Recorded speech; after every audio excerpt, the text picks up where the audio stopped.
Hello everyone and welcome to Long's Toys. I have a Kamen Rider Ghost review for you today.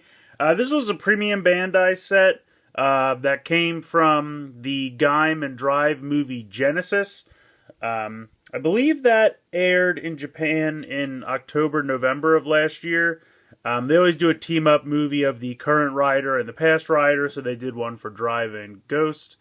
So if you take a look here, it has the Ghost symbol.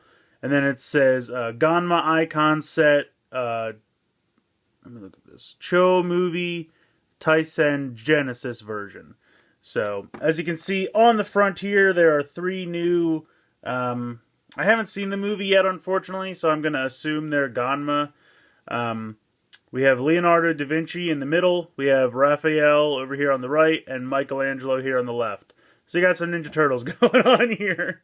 Obviously, these are the painters that the Ninja Turtles were named after.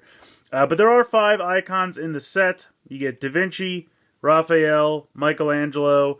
This says Javaru, and then this says Alan, or Adon. And I'll show you what each of them does when we open it up. Not much going on the side of the box. Not much going on there either. Bottom's pretty basic. But a pretty cool picture there on the back.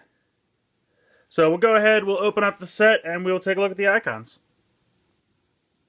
So here are the 5 icons out of the box. Unfortunately, I don't have a great way to kind of have them stand up. I should probably look into little plastic stands or something.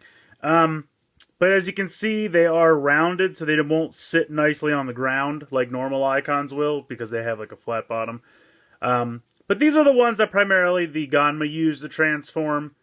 They're very nicely painted. The detail on the back looks really nice.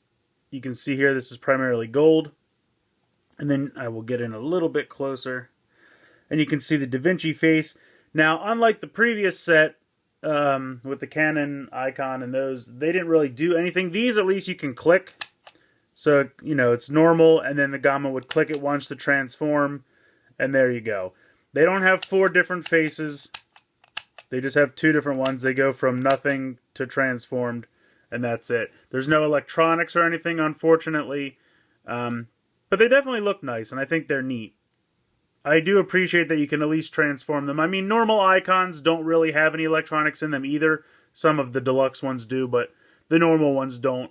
So at least they can transform. I feel like that gives you at least a little bit of playability there, and that's kind of nice. Plus, this is really meant more for collectors and not so much for the normal kid who would be bored if it didn't really do a whole lot. These are mostly display pieces, but as far as display pieces, they definitely look nice. I can't complain as far as the aesthetic, the paint. They spared no expense there. Oops, I have it upside down, actually. That's my fault. To me, it looks like it should be like that, but it's like this. So again, clicks through. Love the red paint on this one. That's Raphael. Next up we have Michelangelo. Now he's mostly white. You would think he'd be green, but I think it's because the next one we look at will be green. And again, clicks through. Now these will not fit in the Ghost Driver. You can't really do anything because again they're a different shape. There's a prototype coming out later for the changer that Igor uses in the show. I'm not sure if these would be able to fit in that. And even if they did, they wouldn't really do anything because I assume the sounds for that are going to come out of the individual icons that come with it. Because I don't believe that reader is going to have any kind of sounds in it. But we'll wait and see when that actually comes out. I do have that pre-ordered.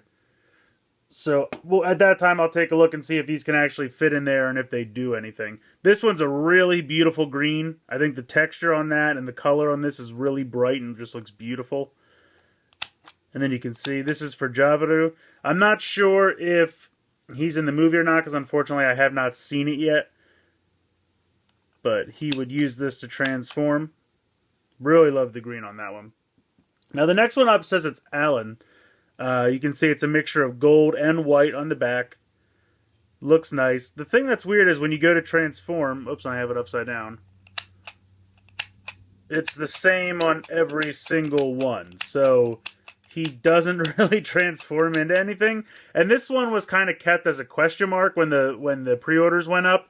You knew about these four, but this one was, you know, shrouded in mystery. And I'm wondering if it's just because they knew if they advertised that one of them didn't do anything, people might not be as excited. But like again, the coloring is very nice. It's definitely a nice looking Eyecon.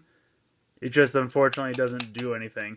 So I think before shipping and middleman fees, this set was somewhere in the area of $50, which is like $10 an Eyecon, which is not terrible when you consider, you know, what kind of normal deluxe Eyecons cost. I think normal deluxe Eyecons are usually like 6 or 7 before shipping. Maybe 5 or 6. I can't recall correctly, but I think 5 or 6 is right. So yes, it's a little bit more, but they're definitely more detailed than your average Eyecon. A lot more detailing and paint went into each one. So it's just really going to come down to if it's worth it for you, because they don't really do much. They're very nice display pieces. They're very nice looking Eyecons, but they don't really have any functionality with any drivers. They're not going to make any sounds in anything. They don't make sounds themselves.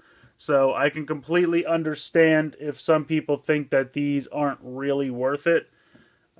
It's really just, you know, how hard of a diehard collector are you? I think it's a nice set.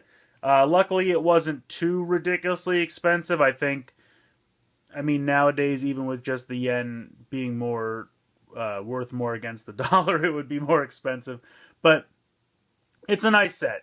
Is it a must-have for everyone? Absolutely not. It's really only going to cater to the diehard Ghost collectors out there, which I don't know how many of those are actually out there. But let me know what you guys think in the comments below. I'd love to hear from you. Let me know what you think.